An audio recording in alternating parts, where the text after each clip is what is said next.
দূরদর্শন ত্রিপুরায় আপনাদের প্রত্যেককে স্বাগত জানাই। আজকে আমরা যে বিষয়টি নিয়ে আমরা কথা বলবো সেই বিষয়টির সাথে আমাদের প্রত্যেকের পরিচয় খুব ছোটবেলাতেই হয়ে থাকে, কিন্তু বিষয়টির তাৎপর্য অনুধাবন করতে করতে আমাদের অনেকটা সময় পেরিয়ে যায়। আমরা কথা বলবো পরিবেশ নিয়ে। এই পরিবেশেই আমরা বড় হয়ে উঠছি, এই পরিবেশেই আমরা বেঁচে আছি। কিন্তু মজার বিষয় হলো, মানুষ তো এক অনন্য জীব। নিজেকে ধ্বংস করার নিত্য নতুন কৌশল মানুষ আবিষ্কার করে চলেছে এবং ফলস্বরূপ নষ্ট হচ্ছে পরিবেশ। প্রতি বছরই আমরা কথা বলছি পরিবেশকে নিয়ে, কিন্তু কতটা শুধরাতে পেরেছি, পরিবেশকে আমরা কতটা বাঁচাতে পেরেছি, কিংবা পরিবেশের স্বাস্থ্য আমরা কতটা পুনরুদ্ধার করতে পেরেছি, এ নিয়েই আজকে আমরা পর্যালোচনা করব। আলোচনা করার জন্য আমাদের মাঝে স্টুডিওতে উপস্থিত রয়েছেন ত্রিপুরা রাজ্যের প্রথিতযশা সাংবাদিক এবং পরিবেশবিদ ডক্টর বিশ্বেন্দু ভট্টাচার্য। আপনাকে স্বাগত জানাই বিশ্বেন্দুবাবু। এছাড়াও আমাদের সঙ্গে আলোচনায় যোগ দেবেন শ্রী ধীমান দাস চৌধুরী, ICAR ত্রিপুরা। ধীমানবাবু, আপনাকেও স্বাগত জানাই। বিশ্বেন্দুবাবু, প্রথমে আপনাকে দিয়ে শুরু করব। প্রথম প্রশ্নটা এটাই থাকবে আপনার জন্য যে আমরা পরিবেশ রক্ষার কথা প্রতি বছর বলছি, কতটা এগোতে পেরেছি, একটা পর্যালোচনা। পরিবেশ নিয়ে আমরা কথা বলছি ঠিক, কিন্তু পরিবেশের আলোচনার যে দৈর্ঘ্য সেটা দিন দিন লম্বা হচ্ছে। আগে আমরা কথা বলেছিলাম যে আমাদের মৌলিক পরিবেশ এবং পরিবেশের উপাদানগুলিকে রক্ষা করার জন্য আমরা বলছিলাম জল, বায়ু, মাটি, শব্দ, এগুলো থেকে যাতে আমরা বেঁচে থাকি। এখন আমরা কথা বলছি যে আমরা যেই ঋতুচক্রে বসবাস করছি সেই ঋতুচক্রের যে পরিবর্তন, যেটা আমাদের ব্যক্তিগত জীবনশৈলীতে পরিবর্তন আনছে, খাদ্যাভ্যাসে পরিবর্তন আনছে, আমাদের চরিত্র পাল্টে দিচ্ছে, আমাদের উৎপাদনশীলতাকে নানাভাবে প্রতিহত করছে। তো এখনের পরিবেশের আলোচনাটা ওই দিকে শিফট হয়ে গেছে। এখন আর আমরা সেই মৌলিক আলোচনায় নেই। এইবার যে বিষয়টা নিয়ে আমরা কথা বলছি সেটা হচ্ছে যে আমাদের ক্লাইমেট চেঞ্জ নিয়ে আমাদের বিষয়, যে ক্লাইমেট চেঞ্জ আমরা কিভাবে কি করতে পারি। তো স্বাভাবিকভাবেই যে পর্যালোচনা করতে গেলে পর্যালোচনা তারই হয় যার দৈর্ঘ্য প্রস্থ সীমিত একটা অঞ্চলে থাকে, একটা নির্দিষ্ট গণ্ডির মধ্যে থেকে পর্যালোচনা করা যায়। তো আমার মনে হয় আমরা পর্যালোচনা করব না, আমরা আলোচনাই করব। তবে আমি এইটুকু বলবো যে সময়ের সঙ্গে সঙ্গে আমাদের পরিবেশ দূষণের বা পরিবেশের প্রতি যে আমাদের ভালোবাসা বা দূষণের প্রতি আমাদের যে মমত্ব, দূষণ প্রতিহত করার জন্য আমাদের যে কর্মসূচি, সেটা দিন দিন আরও গাঢ় হচ্ছে এবং মানুষ আস্তে আস্তে বুঝতে শিখেছে। সেই কারণে আমরা এখন সেকেন্ড স্টেজে কথা বলছি। আমরা শুধু মৌলিক পরিবেশ নয় বা প্রাকৃতিক পরিবেশ নিয়ে কথা বলছি না, আমরা কথা বলছি এখন যে আমাদের জীবন, জীবিকা, উৎপাদন, অর্থনীতি, এর সঙ্গে পরিবেশ কিভাবে যুক্ত, সেটা নিয়ে আমরা এখন কথায় চলে এসেছি। ধীমানবাবু, আসবো আপনার কাছে। কথা প্রসঙ্গে বিশ্বেন্দুবাবু বলছিলেন যে আমরা এখন একটু সামনের দিকে এগিয়ে গেছি পরিবেশ নিয়ে আলোচনার পরিপ্রেক্ষিতে। সত্যিই তো নিত্য নতুন শব্দ আমরা শুনছি, এল নিনো, লা নিনা। তো এই যে পরিবেশ পরিবর্তিত হচ্ছে এবং আমরা তার সঙ্গে কতটা সাযুজ্য রাখতে পারছি বা আমরা কতটা অ্যাক্লিমেটাইজ করতে পারছি বলে আপনি মনে করেন? দেখুন, পরিবেশ বা জলবায়ু, ক্লাইমেট যাই আমরা বলি, সেটা পরিবর্তনশীল। তার পরিবর্তন আমরা কেউ ঠেকাতে পারবো না। আরও বেশি ইন্টারেস্টিং, এইবারকার যে 5 জুন বা বিশ্ব পরিবেশ দিবসের আপনি যদি স্লোগানটা দেখুন, প্রথমেই লেখা আছে কি, ইন্সপায়ার্ড বাই নেচার। আচ্ছা, মানে এখন এইবার আমাদেরকে মানে নেচার থেকে শিখতে হবে। নেচার আমাদের কাছে, আমাদের পরিবেশ হোক, মাটি হোক, জল হোক, যাই হোক, সেটা যেভাবে রেখেছে আমাদেরকে এখন নেচার থেকে নিতে হবে। তো এইবারের স্লোগান যেটা হচ্ছে, যে এখন এতদিন আমরা কি করতাম, যে আমাদের জীবনশৈলী, আমাদের যেভাবে বাঁচার, আমাদের তাগিদের প্রশ্নে যেভাবে আমরা জীবনযাত্রাটা করতাম, সেটাকে আমরা বলতাম সেটাকে আমরা পরিবেশের সাথে মেলানো। ঠিক আছে তো, কিন্তু এইবার আমাদের স্লোগান হচ্ছে ইন্সপায়ার্ড বাই নেচার। এবার আমাদের জীবনশৈলী নয়, মানে পরিবেশকে আমাদের মতো করতে পারবো না আমরা। পরিবেশ, যেখানে জল ছিল সেখানে জল থাকতে হবে, যেখানে পাহাড় ছিল সেখানে পাহাড় থাকতে হবে, যেখানে জঙ্গল ছিল সেখানে জঙ্গল রাখতে হবে, যেখানে যতটুকু স্পেস, যার বাস্তুতন্ত্র যেখানে যা যা জিনিস রেখেছিল আমাদের সমাজে, আমাদের প্রকৃতিতে, তাকে সেখানে রেখে আমাদের চিন্তা ভাবনা করতে হবে। এবং কিসের জন্য চিন্তা? For climate, for our future. আপনি এল নিনো, লা নিনো, যেমন এগুলো কিন্তু নতুন কোনো সাবজেক্ট নয়, বা আজকে হঠাৎ করে আসেনি। আজকে আমরা, কারণ কি জানেন, এটা বোধহয় আমাদের মানে মানুষের একটা স্বাভাবিক প্রবৃত্তি। যেমন ধরুন না, আমি আমার ছেলেকেও যদি কখনো প্রশ্ন করি যে এইবার মার্কস কেন কম আসলো, সে আমাকে উত্তর দেবে যে সেই প্রশ্নটা আমি পাইনি বা সেই প্রশ্নের উত্তরটা আমাকে শেখায়নি। সে কখনো বলবে না যে আমি পড়িনি। তো আমাদের অবস্থাটা অনেকটাই এল নিনো লাল নিনো কখনোই নতুন কোনো ঘটনা নয়, এবং হঠাৎ করে এটা গত শতাব্দী থেকে শুরু হয়েছে তাই সেই রকম না, প্রতি বছর হচ্ছে, হবেও, কিন্তু সেটাকে আমরা অ্যাক্সিলারেট করছি, আমাদের জীবনশৈলীর মাধ্যমে সেটাকে অ্যাক্সিলারেট করছি। আমরা আমাদের ডেভেলপমেন্ট বা প্রগতি বা সেগুলির স্বার্থে আমরা সেইগুলিকে এতদিন আমরা নেচারটাকে আমরা আমাদের মতো বানাচ্ছিলাম। এইবার আমরা বোধোদয় হয়তো বা হয়েছে আমাদের, এবার আমরা বলছি যে আমাদেরকে গিয়ে প্রকৃতির কাছে, প্রকৃতি যেখানে যেটা রেখেছে তাকে সেইখানে থাকতে দিতে হবে। একদমই ঠিক আছে। তো আমাদের এখন মানে মূল এল নিনো লা নিনো যেটা বলছেন আপনি, সেটা ছিল, থাকবে, আগামী দিনও থাকবে। ঠিক আছে। প্রাকৃতিক দুর্যোগ, প্রাকৃতিক যে ঘটনা কারোর পক্ষে কোনো দিনও মানে সেটাকে এড়ানো সম্ভব না, সেটাকে থামানো সম্ভব না। কিন্তু আগেও আমরা বেঁচেছি, ভালোভাবে বাঁচতাম। হ্যাঁ, কেন বাঁচতাম? কারণ তখন আমরা আমাদের প্রাকৃতিক সম্পদ বলুন, যাই বলুন, আমাদের প্রাকৃতি বাস্তুতন্ত্র কোনোটাতে আমরা কিন্তু আঘাত হানিনি যতটা আঘাত আমরা এখন এনেছি। একদমই। বিষ্ণুবাবু, দিওয়ানবাবুর কথা প্রসঙ্গে আসছি, উনি বলছিলেন যে ইন্সপায়ার্ড বাই নেচার, প্রকৃতির জন্য আমাদেরকে পাল্টাতে হবে। তো এই প্রসঙ্গে আসা যায় যে আমরা প্রত্যেকেই জানি যে পরিবেশকে রক্ষা করা প্রয়োজন, পরিবেশের বিভিন্ন অনুষঙ্গ রয়েছে, সেই বিষয়ে আমি যাচ্ছি না, কিন্তু আমাদের তো এগোতে হবে, আমাদের সমাজ ব্যবস্থাকে তো এগিয়ে নিয়ে যেতে হবে। তো এখানে ব্যালেন্সটা কি করে করা? ব্যালেন্সটা আর কিছুই নয়, ব্যালেন্সটা হচ্ছে, দেখুন আমরা কৃত্রিম উপায়ে বৃষ্টি করাই, কৃত্রিম উপায়ে আমরা গ্রিন হাউস করি, ফসল ফলাই তো এটা কি কেন আমাদের প্রয়োজনে? আমরা কিন্তু কখনোই ভাবি না যে আমি যে এই কাজটা করছি এটা অন্য একটা প্রাণী যে কথা বলতে পারে না তার কি সমস্যা হচ্ছে। আমি যখন গ্রিন হাউস তৈরি করছি, গরম করে সবজি তৈরি করছি, আমি কিন্তু আমার কথা চিন্তা করছি যে আমার আজকে শীতের সবজি চাই, আমার এটা গরমের দেশ, আমি কোথায় শীতের দেশ, আমি কোথায় সবজি চাষ করব? এটা বরফের মাঝখানে চাষ হবে না, এই জন্য আমাকে একটা নির্দিষ্ট টেম্পারেচারে আমাকে এটা তৈরি করতে হচ্ছে। কিন্তু আমি এটা ভাবছি না যে আমি তো সবজি তৈরি করব, কিন্তু এটা পলিনেশন কিভাবে হবে, অন্য প্রাণী কিভাবে বাঁচবে। তো দিওয়ানবাবু যে কথা বলেছেন যে ইন্সপায়ার্ড বাই নেচার, একটা কথা উনি খুব গুরুত্বপূর্ণ কথা বলেছেন, আমি সেই প্রসঙ্গে বলি যে পরিবর্তনশীল সমাজ ব্যবস্থা, পৃথিবী, পরিবেশ সবকিছু কিন্তু পরিবর্তনশীল। তো পরিবর্তনশীল ব্যবস্থার মধ্যে আমাদের নিজেদেরকেও পরিবর্তন করতে হবে। আমাদের মধ্যে যেটা এখন একটা ট্রেন্ড চলে এসছে যে আমরা ভোগ বিলাস আমাদের মধ্যে বেশি চলে এসছে, এটা আমার মনে হয় একটু কন্ট্রোল করা উচিত।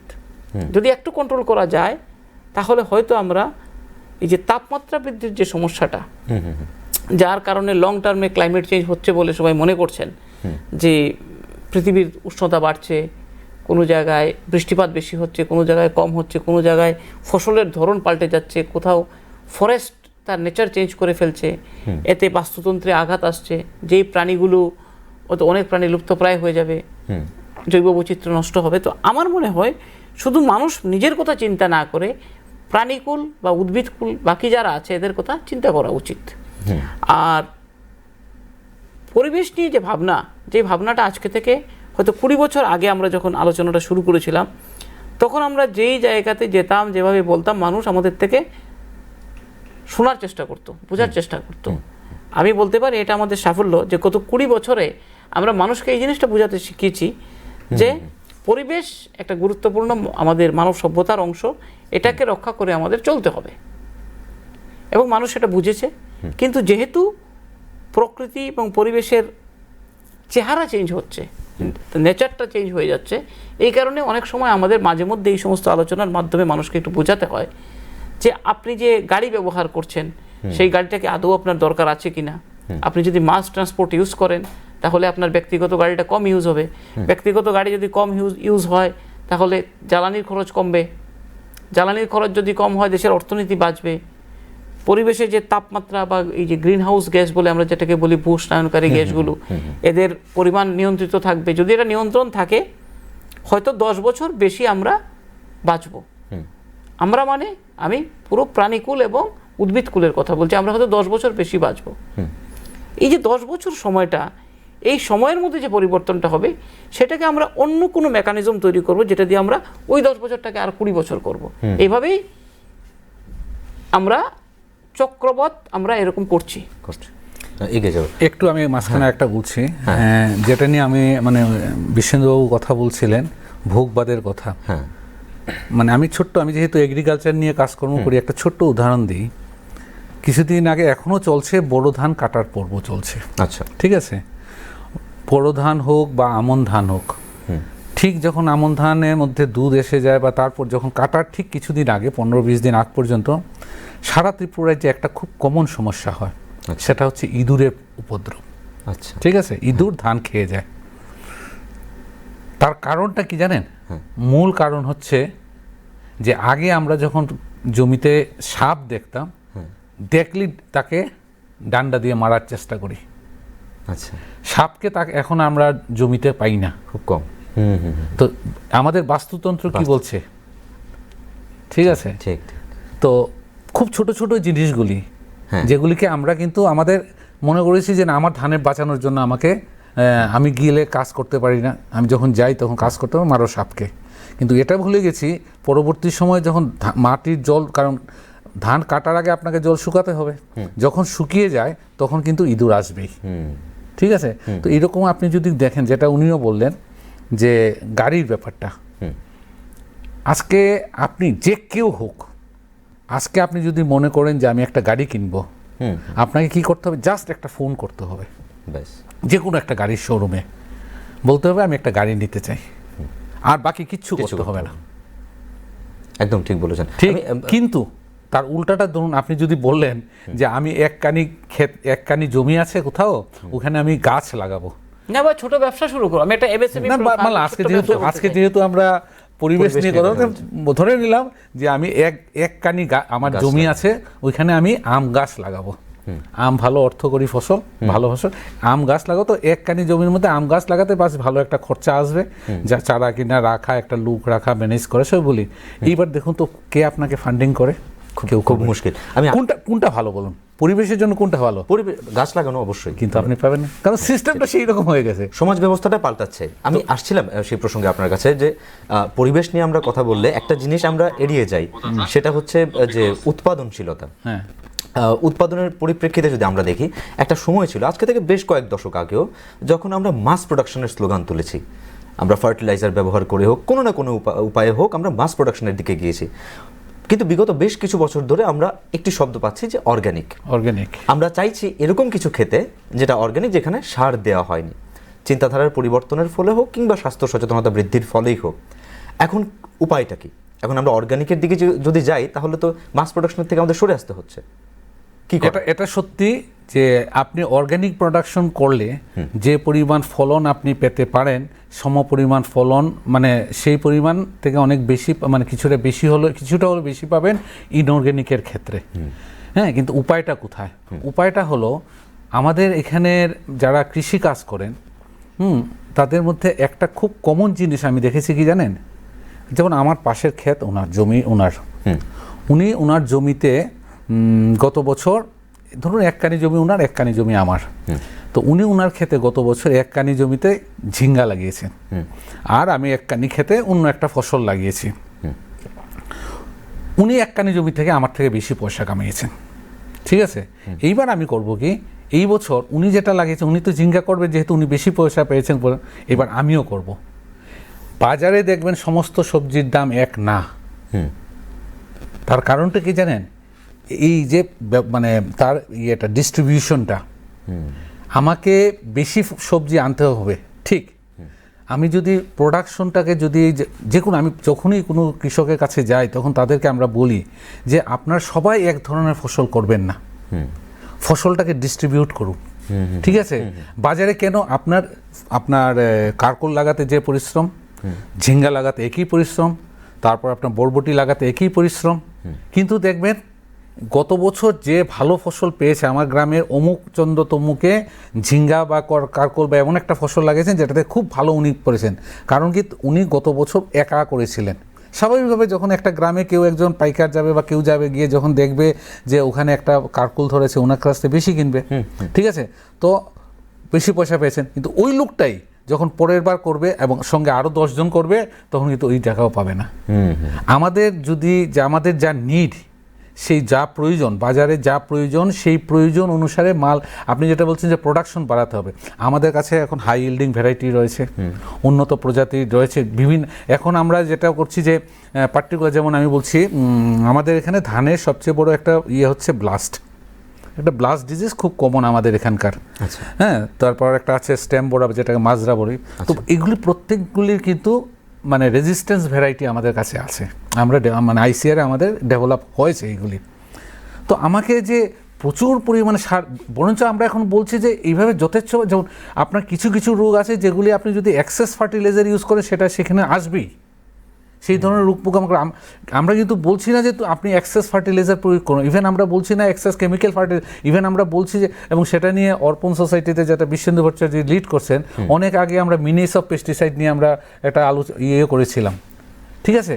তো আমরা কিন্তু সেটা কোনো গবেষণা সংস্থা বা কেউই সেটাকে কিন্তু প্রমোট করছে না যে আপনারা বেশি ইয়ের চাহিদার জন্য, মানে প্রোডাকশনের জন্য আপনি ইনঅর্গ্যানিক ফার্টিলাইজার উপরে প্রোডাকশন পুরোটা ডিপেন্ড করে না। একদম খুব খুব ভালো কথা। কজন কৃষক মার্কেটটাকে রেগুলেট করে প্রোডাকশন, অ্যামাউন্ট অফ প্রোডাকশন। এখন যদি, যেটা উনি বললেন, এখন যদি প্রোডাকশন বাড়ে, দাম অটোমেটিক কমবে। আর যদি প্রোডাকশন কম থাকে, মার্কেট নিয়ন্ত্রণে থাকবে এবং তখন তার ফলন অনুপাতে সে টাকাটা পাবে। এখন ফলন বাড়ানোর জন্য সবাই মিলে যদি ফলন বাড়াতে থাকে, তাহলে দাম তো অটোমেটিক কমবে। আর অর্গানিকের কথা আপনি যেটা বলেছেন, অর্গানিক ইনঅর্গানিক যে যাই বলুক, আমি বলি যে সময়ের সঙ্গে সঙ্গে যে জিনিসটাই এসছে, আমাদের বডিও তো ইনঅর্গানিক হয়ে গেছে। আমাদেরকে যদি আপনি এখন নিয়ে পিওর খাওয়ান, আমরা কি খেয়ে সহ্য করতে পারবো না? কিন্তু আপনি নিয়ে কোনো একটা ব্র্যান্ডেড দোকানে নিয়ে পুরানো চিকেনের খাওয়ান, ভাল লাগবে, ভালোই লাগে খেতে, ঘুমটাও ভালো হয়। তো আমাদের বডিও তো ইনঅর্গানিক হয়ে গেছে। তো সময়ের সঙ্গে সঙ্গে এগুলো হয়। কিন্তু একটা জিনিস আমাদের মাথায় রাখা উচিত যে আমরা যা করছি তার ডাউন দ্য লাইন 10 বছর আমরা কি পাবো। একদম এই যে প্রধানমন্ত্রী যে কথাটা বললেন যে আপনারা বিদেশ যাত্রা বন্ধ করুন, জ্বালানি সঞ্চয় করুন, সব সংরক্ষণ করুন। আপনি দেখুন আমেরিকার আলাস্কা রিজনে তারা কোনোদিন তেল উত্তোলন করেনি। এই আলাস্কাতে যে পরিমাণ খনিজ তেল বা গ্যাস আছে, সারা পৃথিবীকে এরা 50 বছর চালাতে পারবে, কিন্তু ওরা হাত দেয়নি। নিজেদের জন্য বাঁচিয়ে রেখে, নিজেদের জন্য আমি বলবো না, এগুলো পৃথিবীর জন্য ওরা বাঁচিয়ে রেখেছে। এরা যদি ব্যবসা করে, যদি চড়া দামে বিক্রিও করে, আমিও কিনতে পারবো, তো এরা পৃথিবীর জন্য বাঁচিয়ে রেখেছে। তাহলে এই চেতনাটা আমাদের মধ্যে কবে আসবে? আমরা দুজন এখন এক জায়গায় এসছি, আমরা দুজন একটা গাড়ি করে এসছি। আমরা যদি 5 জন হতো, 5 জন একটা গাড়িতে আসতে পারতাম। আমি কেন আমার গাড়িটা নিয়ে আসবো, উনি কেন ওনারটা নিয়ে আসবেন? এই যে ব্যাপারটা আমাদের মধ্যে যে দেখানোর ব্যাপারটা বেশি হয়ে গেছে না, এটা একটু সমস্যা তৈরি করছে। সহজলভ্য এবং এটা অত্যন্ত বিপজ্জনক দিক যে আমরা প্রোডাকশনটাকে বাড়ানোর মাথায় ঢুকিয়ে নিয়েছি, প্রোডাকশন বাড়াতে হবে, কিন্তু আমরা এর কোয়ালিটি প্রোডাকশনটা আমরা দেখছি না। এবং ডিস্ট্রিবিউশন যেটা, এটা খুব, আমি সবখানে এই কথাটা বলি, আমাকে কেন সব আমি আমার যে যেটা মানে প্রধানমন্ত্রী বলেছেন যে লোকাল ফর ভোকাল, প্রত্যেকটা মার্কেট যে আছে, প্রত্যেকটা গ্রামে মার্কেট আছে, সে মার্কেটে দেখবেন 10টা সবজির মধ্যে 4টা 5টা 6টা সবজি বাইরে থেকে আসছে। ওখানে যারা আছেন ওনারা এটা করতে পারেন যে আমার এখানে আজকে এমন সব বীজ, এমন সব আপনার আছে, জাত আছে যে কোনো জায়গায় ফলানো সম্ভব। আমাকে যেমন জলা জায়গাতে ধান করা যায়, তেমনি আপনার শুকনা জায়গাতেও ধান করা যায়, ঠিক আছে। এইরকম রেজিস্ট্যান্স ভ্যারাইটি আমাদের কাছে প্রচুর আছে। তো কেন একটা গ্রামের মার্কেট বেস, যদি গ্রামগুলিকে আমরা যদি প্রত্যেকটা স্বয়ং সম্পূর্ণ করতে পারি, দেখবেন তাহলে আমাকে এক্সেস প্রোডাকশনের প্রয়োজনই পড়বে না। মাইক্রো বা ম্যাক্রো টাইপের মার্কেটিংয়ে যদি আমি যাই, মানে জাস্ট আমি এগ্রিকালচার নিয়ে বলছি, আপনি যেহেতু সেটা বলেছেন, তো সেই বাজারগুলিকে যদি আমরা সেই গ্রাম থেকে ওদেরকে স্বয়ং সম্পূর্ণ করে দিতে পারি, তাহলে আমাকে প্রয়োজন নেই। তো কেন আমি বলুন তো দেখি, কারকুল বাইরে থাকবে আছে, বেগুনটা আমার এখানে কারকুল হয় না, হয়, কিন্তু তাকে প্রমোট করে, ওই যে বললাম, এখন কারকুল করার জন্য আপনি যদি জানেন যে ভাই আমি কারকুল করতে চাই, আমাকে কিছু পয়সা দাও, খুব মুশকিল হবে। মুশকিল হবে। আসলে এই সবকিছুর প্রভাবিত পরিবেশের উপর পড়ছে কোনো না কোনো ভাবে, 100% পড়ছে। সেজন্যই এই বিষয়গুলো উঠে আসা প্রয়োজন। মানে চিরাচরিতভাবে আমরা যেভাবে শব্দ দূষণ, জল দূষণ, বায়ু দূষণের কথা বলি, এর বাইরেও কিন্তু পরিবেশ নিয়ে আলোচনা করার অনেকগুলো এই উপায় বিষয়গুলো রয়েছে। নিয়ে এখন মোটামুটি সবাই সচেতন, এই জল বায়ু নিয়ে সবাই মোটামুটি সচেতন হয়ে যায়, এটা সাকসেস। এটা ভিজিবল, সবচেয়ে বড় হচ্ছে সেটা ভিজিবল। কিন্তু এইগুলি তো invisible। ইনভিজিবল যে এফেক্টগুলো, এগুলো নিয়ে ভাবা উচিত। এবং যেমন আপনি যদি সাধারণ একটা ছোট্ট বিষয় নিয়ে আমি যদি বলি, যে আমরা আরও লাগাচ্ছি বাড়িতে, আরও ইউজ করি জলের জন্য। এখন আরও কোম্পানি তৈরি করছে, বাজারে বিক্রি করছে, আরোটা কি আমাদের ত্রিপুরা রাজ্যে দরকার আছে কিনা? খুব গুরুত্বপূর্ণ প্রশ্ন। এটা দরকার আছে কিনা? আপনি দেখবেন আমাদের যে জলের যে কোয়ালিটি, আমাদের এখানে আয়রন একটা বড় ইস্যু। আমার আয়রন রিমুভাল মেকানিজম দরকার, আমার আরও দরকার নেই। যেই পরিমাণ মিনারেল আমার কাছে আছে জলে, আমার যে মিনারেল আছে, এটাকে আমি আরও ফারও লাগে নষ্ট করে দিচ্ছেন। আমি জলের কোয়ালিটি, আমি যে জল ভাবছি আমি পিউরেস্ট ওয়াটার খাচ্ছি, আসলে এটা পিউরেস্ট নয়, তার থেকে মিনারেল চলে গেছে, মিনারেল চলে গেছে। কিন্তু আমার যেটা সমস্যা, এটা হচ্ছে আয়রন, আর্সেনিক বা ক্লোরাইডের পরিমাণ বেশি, এগুলোকে আমার প্রোটেকশন করা উচিত। আসলে আমরা কি হচ্ছে, বিজ্ঞাপন দেখছি বা কোথাও গেছি, বড় শহরে দেখেছি, আমি এটা লাগাতে চাই, কিন্তু আমি একবারও এটা চিন্তা করছি না যে আমার আদৌ এটা প্রয়োজন আছে কি নয়। একদম। আমি সবাইকে একটা গল্প বলি, যে ধরুন কালকে যদি রাস্তার মোড়ে দেখা যায় ফ্রি 5টা করে ফ্রিজ দিচ্ছে, ডিস্ট্রিবিউশন করছে, সবাই লাইন ধরবে কিনা আনার জন্য, কিন্তু আমি যাব না। বলো কেন যাবেন না আপনি? আমি 5টা ফ্রিজ আমি ফ্রি নিয়ে এলাম, এটার মেনটেন্যান্স কে করবে? ইলেকট্রিসিটি বিল কে দেবে? আর এগুলো আমি কোথায় রাখবো? রাখার জন্য জায়গার দরকার। এই যে কনসেপ্টটা, যে প্রয়োজনের ভিত্তিতে জিনিস কেনা, ব্যবহার করা, এই চেতনাটা আমাদের এখন পরিবেশ আন্দোলনের সবচেয়ে, এখানে তো সব থেকে বড়, আপনার কথা প্রসঙ্গে সবচেয়ে বড় বিষয় হচ্ছে যে ঘরে এয়ার কন্ডিশনিং লাগানো, সিস্টেম লাগানো। এখন কম বেশি যেই পারছে, একটা সময় ছিল যে সমাজের উচ্চবিত্ত লোকরা এটি ব্যবহার করতেন, এখন দেখা যাচ্ছে মধ্যবিত্ত লোক, ওই যে সহজলভ্যতা, দেহনবাবু যেটি বলছিলেন। না এই জন্য নয়, এয়ার কন্ডিশনার এখন বাধ্যতামূলক এই কারণে হয়েছে, কারণ আমরা আমাদের পারিপার্শ্বিক এলাকাতে যেই পরিমাণ গাড়ি চালিয়েছি, যেই পরিমাণ গাড়ি তৈরি করেছি, আমরা যেই পরিমাণ গ্রিনহাউস গ্যাসের ইমিশন করেছি, টেম্পারেচারকে আমি যেই লেভেলে নিয়ে গেছি, আমার যে টলারেন্সের যে লিমিট, এটা ক্রস করে গেছে। আমি আগে 32 ডিগ্রি টেম্পারেচার হলে হাত পাকা দিতাম, 34 ডিগ্রি হলে ফ্যান চালাতাম, এখন আমি দেখি 40 ডিগ্রি হয়ে গেছে, আমি কি করে থাকবো? একদম না, সেটাই বলছি যে আমাদেরকে উচিত নয় যে সামগ্রিকভাবে এই তাপমাত্রাটা কমানোর জন্য আমাদের এই জন্য তো আমাকে রাস্তায় যেতে হবে। এই যে বিলাসিতা, এই বিলাসিতাটা বন্ধ করতে হবে। তাছাড়া আপনি দেখুন, যদি আপনার বাড়ি রামনগর হয় আর রাত্র 9টায় আপনাকে ইন্দ্রনগর কোনো এক বন্ধুর বাড়িতে ফ্যামিলি সহ যেতে হবে, কি উপায় আছে বলুন? যাবেন কি? যাবার সময় চলে গেলেন রিক্সা, অটো ফটো নিয়ে, আপনার কাছে কোনো গাড়ি নেই, কি করবেন? খুব মুশকিল ফেরার কথা। অথচ শহরের ভিতরেই, একদম ডিস্টেন্স 5 কিলোমিটারের বেশি নয়।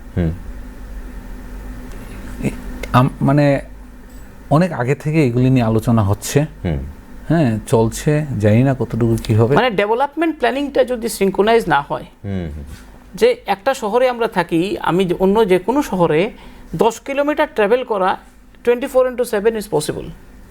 Agartala is the only city যেখানে 3 কিলোমিটার ডিস্টেন্স আপনি হেঁটেও যেতে পারবেন না, আবার গাড়িও পাবেন না, আনটিল আপনার নিজের কোনো মিন্স থাকে। তাহলে আমাদের কি করা? তাহলে সিস্টেমটাকে যদি ডেভেলপ করতে হয়, তাহলে পাবলিক ট্রান্সপোর্ট সিস্টেমকে ডেভেলপ করতে হবে, এবং আমাকে এশিওর করতে হবে যে রাউন্ড দ্য ক্লক আমার সার্ভিস অ্যাভেলেবল হবে।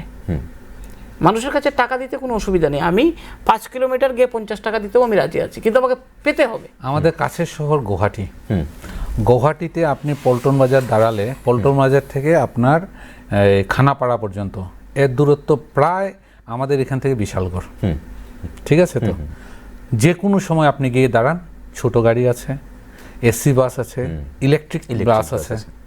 আমাদের শহরে কি আছে? সেই মানে সিনক্রোনাইজ একটা সিস্টেম তৈরি করতে হবে। গেল একটা। 2 নম্বর, আপনি একটা গাড়ি কিনলেন, ধরেন না ঠিক আছে আমার হচ্ছে না, আমি একটা গাড়ি নিলাম, গাড়ি কার পিছে চলছে? হয় টমটম, নয় রিক্সা।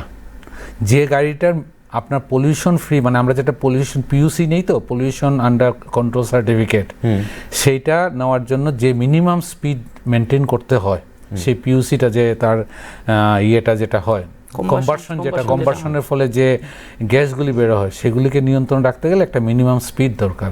আচ্ছা, আপনি তো সেই স্পিডও মেনটেন করতে পারবেন না। না, হবে না। সেটাও কন্ট্রিবিউট করলেন। কতগুলো ফ্যাক্টর আছে। অর্পণ সোসাইটি অনেক আগের থেকে, যদি ভুল না করি কমসে কম আজকে থেকে 10 বছর আগে একটা ট্রান্সপোর্ট পলিসি বের করেছিল, ঠিক আছে? বিভিন্ন সময় বিভিন্ন দপ্তরে ওরা দিয়েছে, ঠিক আছে, যে রিক্সাগুলি কোথায় দাঁড়াবে, অটোগুলি কোন রাস্তায় চলবে, কখন চলবে, কিভাবে চলবে, কিছুই হচ্ছে না। সেটার জন্য সেই বার্তাটা দেওয়ার জন্য আসলে আমাদের এই ধরনের আলোচনা বারবার করা উচিত। যে বিষয়টা পরিবেশ নিয়ে আলোচনা করতে গেলে আজকের দিনে দাঁড়িয়ে সেটা একদম অসম্পূর্ণ থেকে যাবে। সেটা হচ্ছে যে আমরা প্রযুক্তির একদম চরম শিখরে পৌঁছে যাচ্ছি। আর্টিফিশিয়াল ইন্টেলিজেন্স বলুন, যে কোনো কিছুই বলুন, এক ক্লিকে সমস্ত কিছু সমাধান যেখানে আসছে। একটা সহজ সত্য কি আমরা বুঝতে পারছি না যে এই যে মধ্যপ্রাচ্যের সংকট, যুদ্ধ হচ্ছে, তাতে পরিবেশের ক্ষতি হচ্ছে? এই সহজ বাক্যটুকু আমাদের বুঝতে কোথায় অসুবিধা হচ্ছে? বিষ্ণু, প্রথম আপনাকে দিই। না, প্রথম কথা হচ্ছে, দেখুন, পৃথিবীতে যখন প্রচুর ঝড় বৃষ্টি হয় তখনও পরিবেশের ক্ষতি হয়, যখন প্রচুর ঠান্ডা পড়ে তখনও ক্ষতি হয়। যুদ্ধ একটা স্বাভাবিক রাজনৈতিক প্রক্রিয়া। আপনার কন্ট্রোল এটা নেই, ঠিক আছে? তো এটা আপনি কন্ট্রোল করতে পারবো না। আমি এই মধ্যপ্রাচ্যের যুদ্ধের জন্য পরিবেশ ক্ষতি হবে বলে আমি এখান থেকে বসে চিৎকার করি, আমার কথা কেউ শুনবে না। আমি যে জিনিসটা করতে পারি, এই ছোট্ট ঘরে আমরা 4-5 জন লোক আছি, আমরা যদি নিজেদেরকে সংশোধন করতে পারি, আমি অন্তত যুদ্ধের যে প্রভাব সেটা হয়তো থামাতে পারবো না, কিন্তু আমাদের এই ছোট্ট স্পেসে যে সমস্যাটা হচ্ছে সেটা থামাতে পারবো। তো আমার মনে হয় মধ্যপ্রাচ্যের যুদ্ধ নিয়ে কথা বলে আমাদের লাভ নেই, কারণ এটা এমন একটা স্তরে হচ্ছে যেখানে আপনার বা আমার পৌঁছ নেই, আমরা কিছু করতে পারবো না। আচ্ছা, তো যেই জিনিসের মধ্যে আমি জানি যে আমার ইল্ডিং জিরো, আমি এখান থেকে প্রডিউস কিছু করতে পারবো না, সেখানে আমি কেন সময় নষ্ট করব? যেটা আমি পারবো, আমি যেই জিনিসটা পারবো যে আমার শহরে আমি পলিউশন ফ্রি করব। আমি পলিউশন ফ্রি করতে গেলে কি করতে হবে? আমাকে সেফ পেডেস্ট্রিয়ান দিতে হবে, আমি ফুটপাথগুলোকে মানুষের হাঁটা চলার মতো করে দেব, আমি ইলেকট্রিক বাস চালাবো, যেই bus round the clock 10 minute 15 minute পরে পরে আমার বাড়ি থেকে এখানে আসার জন্য, দূরদর্শনে আসার জন্য 4:20 বাসে উঠবো, 4:45 মিনিটে আমি দূরদর্শনের গেটে নামবো, এখান থেকে আবার যাব, বাসে উঠবো, চলে যাব। এই সিস্টেমটা যেটা আমি ইজিলি করতে পারি, সেটা না করে দুর্ভেদ্য বিষয় নিয়ে চিন্তা আমার মনে হয় করা উচিত না আমাদের। না, কারণ তারও তো স্টেক হোল্ডার আমরাই, দিনের শেষে তো আমাদেরই ভুক্ত। দেখুন, আমাদের এখানে পলিসির এটা বলছি, আমরা এখানে অটো ফ্রি অফ কস্ট বা মিনিমাম টাকার বিনিময়ে আমরা আমাদের জনগণকে দিতে পারি, কিন্তু 1 মাস শুধুমাত্র টাইমিংসটাকে ঠিক রাখার জন্য আমরা পাবলিক ট্রান্সপোর্টেশন চালাতে পারি না। যে 1 বছর স্বাভাবিকভাবে আমি যদি একটা গাড়ি কিনি, পাবলিক ট্রান্সপোর্টের মধ্যে আমি যদি নেই এবং আমি যদি টাইম মেনটেন করতে চাই, হয়তো আমি সবসময় সমানভাবে প্যাসেঞ্জার পাবো না, আমার যা ফুয়েল চার্জ হবে সেটাও উঠবে না। কিন্তু সেখানে যদি আমরা কিছুটা সাপোর্ট পাই, হ্যাঁ, যে ঠিক আছে তুমি 1 মাস চালাও, যখন মানুষ জেনে যাবে যে ওই পার্টিকুলার পয়েন্ট থেকে 9:10 9:10ই গাড়িটা ছাড়বে, তখন আমি কিন্তু সেভাবে প্ল্যান করব। তখন আপনি যদি ইন্দ্রনগরে থাকেন, আপনার বাড়িতে আমাকে যদি নেমন্তন্ন খেতে হয়, তখন আমি বলবো ঠিক আছে আমি 9টায় পৌঁছতে হবে, তো ঠিক আছে 8:15 বাসটা আমি ধরে নেবো, ধরে জিবি চলে যাব, জিবি থেকে আমি আবার পরে 10 মিনিট পরে পেয়ে যাব, পরে আমি গিয়ে ইন্দ্রনগর নেমে যাব। এই যে জিনিসটা আসার জন্য একটা সাপোর্ট চাই, সাপোর্ট, একটা সিস্টেম। সুতরাং এখানে ইনভলভমেন্ট কিন্তু সবার। হ্যাঁ, সেটাই, সবাই একদম উঁচু থেকে শুরু করে নিচু স্তরের মানুষ প্রত্যেককে এক হয়ে কাজ করতে হবে। সবচেয়ে বড় কথা হচ্ছে পলিসি ইন্টারভেনশনটা বেশি ইম্পর্টেন্ট। যে আমি সাবসিডি কাকে দেব? কৃষকের সারে সাবসিডি দেব না ব্যাংকে সাবসিডি দেব? আচ্ছা, আমি গাড়ির জন্য লোন পাচ্ছি, ইন্টারেস্ট ফ্রি লোন আমাকে দিচ্ছে। আমি ব্যবসা করতে চাই, আমাকে বলছে আপনার কোলাটারেল লাগবে, আপনি গ্যারান্টার নিয়ে আসুন। এই যে সিস্টেমটা, এটাকে আমার পরিবর্তন করতে হবে একদম। আমি গাড়ি কেনার জন্য ওই যেটা বললো যে ফোন করলেই হলো গাড়ি লাগবে, আপনাকে বাড়িতে এসে 0 ডাউন পেমেন্টে গাড়ি দিয়ে যাবে। ব্যাংক বসে আছে আপনাকে লোন দেওয়ার জন্য। যে আমি একজন বেকার, শিক্ষিত বেকার, আমি একটা ছোট ব্যবসা করতে চাই, আমার 5 লাখ টাকা লোন চাই, আপনাকে এত কাগজ, 5 লাখ ছাড়ুন, 50,000 টাকা দেবেন না লোন, আপনাকে এত সমস্যায় ফেলবে যে আপনার মনে হবে যে আমি ভুল করেছি ব্যাংকে গিয়ে। আচ্ছা, আর একটা খুব ফানি জিনিস, যখনই কোনো জিনিস লোন আনতে যাইবেন, আপনি ব্যাংক থেকে আনবেন, তখন সে আপনাকে বলবে আপনি আমাকে একটা ডিপিআর বানিয়ে দিন। আচ্ছা। ডিপিআরটা মানে হচ্ছে সেখানে আপনাকে আগামী 10 বছরে কোন কোন জায়গাতে কী কী খরচা করবেন এবং কীভাবে আপনি পয়সাটা আনবেন, এনে আপনি ব্যাংকে ফেরত দেবেন, কতটা আপনার লাভ হবে, পুরোটা 10 বছরে আপনার কাহিনী দিতে হবে। আচ্ছা বলুন তো দেখি, এই গাড়ি কেনার সময় কেন ওটা চায় না ওরা, যে ডিপিআর আপনি আমাকে বানিয়ে দিয়ে যাবেন? অনেক ছেলেমেয়েরা, আমি জানি গাড়ি, আপনি গিয়ে দেখুন এই যে ট্রু ভ্যালু নাকি কত গাড়ি পড়ে আছে, কেন পড়ে আছে এগুলি?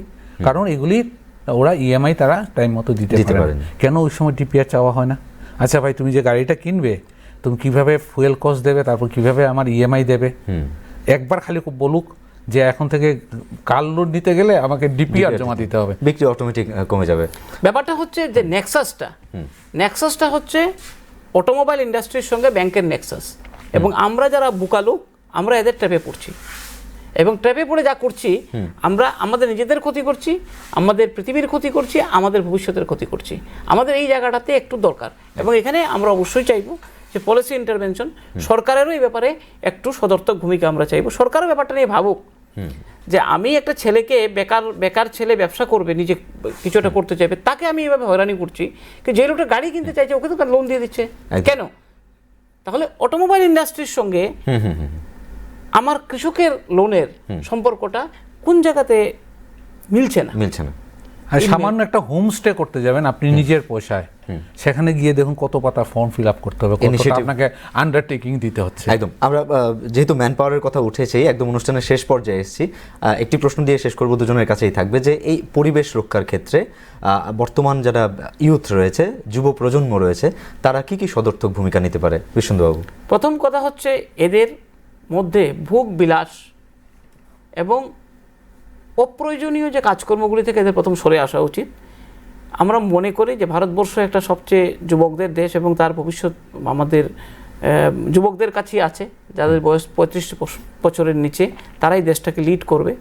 এবং আমাদের যুবকদের প্রতি আমি খুব সম্মান রেখেই বলছি, এরা পড়াশোনা সব দিকে আগের যুবকরা যা করতো এর 1%ও এরা করে না। দুষ্টামি খারাপ জিনিস, অনেক কথা বলে, ড্রাগ নেয়, কেউ মদ খায়, কেউ এই করে সেই করে। তারপরে আমি বলবো যে এটা হয়তো 1%, কিন্তু ছেলেমেয়েরা অনেক বেশি সচেতন, কিন্তু তাদেরকে মোটিভেট করার জন্য পলিসি লেভেলে যে ইনিশিয়েটিভটা নেওয়া দরকার, সোসাইটি লেভেলে যেটা নেওয়া দরকার, সেটা আমরা নিতে পারছি না। আমার মনে হয় আমরা সবাই মিলে এই যে আলোচনাটা, এই আলোচনার নির্যাসটা যদি আমরা যুব সম্প্রদায়কে ইনভলভ করতে পারি, তাহলে হয়তো আমরা অনেক বেশি অ্যাচিভমেন্ট পাবো। ইলুশন ছাড়তে হবে, প্র্যাকটিক্যাল হতে হবে। যে ওখানে একটা অ্যাডভার্টাইজমেন্ট দেখিয়েছে যে একটা 500cc বাইক নিয়ে সামনের চাকা উঠিয়ে স্পিডে যাচ্ছে, আর আমার এখানে ওই ইয়ে থেকে ফ্লাইওভার থেকে লাফ দিয়ে নিচে পড়ছে। তো ইলুশন ছাড়তে হবে, প্র্যাকটিক্যাল ছাড়তে হবে। যেটা বললাম, আমি প্রথমেই বললাম যে আমাকে প্রকৃতিটাকে দেখতে হবে, প্রকৃতির যেখানে যে জিনিসগুলি আছে তাকে সেই জায়গাতে রাখুন। যুব সমাজ এই যে বললো, যেটা আমার থেকে অনেক বেশি শিক্ষিত আমার ছেলেটা, ও আমার থেকে অনেক বেশি নাম্বার পায়, আমার মেয়ে অনেক বেশি নাম্বার পেয়ে পাস করে, কিন্তু তারা সব এখন ইলিউশনে আছে। তারা একটা কাল্পনিক জগতে বাস করছে, যেখানে পাশ্চাত্যের সোসাইটি আছে, ঠিক আছে, পাশ্চাত্যে যে বললো আবার কি বলে গ্রিন হাউসে আমাকে ফার্মিং করতে হবে, ঠিক আছে। তো এই সমস্ত ইলিউশন ছাড়তে হবে, ছেড়ে আমাকে ওই প্র্যাকটিক্যাল চিন্তাটা করতে হবে। প্র্যাকটিক্যাল হোক, তাদের মধ্যে জাস্ট একটু প্র্যাকটিক্যাল চিন্তাধারা নিয়ে আসুক, যে আমি যে সমাজে আছি সেই সমাজে কি চাই। সেখানে আপনার একটা শহর থেকে, আপনার কলকাতায় ধরুন, আপনি সামান্য একটা ডাক্তার দেখাতে গেলে কতটা দূর যেতে হয়, আর প্রায় আগরতলা থেকে বাইরে যেতে হবে সেখানকার। তো সেইখানে তারা তাদের মতো চিন্তা করবে। তা আমি কেন কলকাতা বা আরেকটা বড় সিটির সঙ্গে আমার এখানে চলুন, আমার এখানে 2 কদম হেঁটে গেলে আমি আমার ডাক্তার পাই, আমার ওষুধের দোকান পাই, কেন আমি এখানে প্রয়োজন আছে আমার একটা বড় বাইক নিতে হবে, কেন আমাকে বাইক নিয়ে আমাকে যেতে হবে ইয়েতে, বলুন তো দেখি, কলেজে? হ্যাঁ, কারণ সেগুলো আমরা সিনেমাতে দেখি।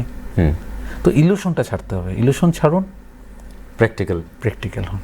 এতটুকুই থাকবে আবেদন। একদম। আজকের এই অনুষ্ঠানে দর্শক বন্ধুরা, আমরা আলোচনা করছিলাম পরিবেশ নিয়ে, পরিবেশের বিভিন্ন অনুষঙ্গ নিয়ে।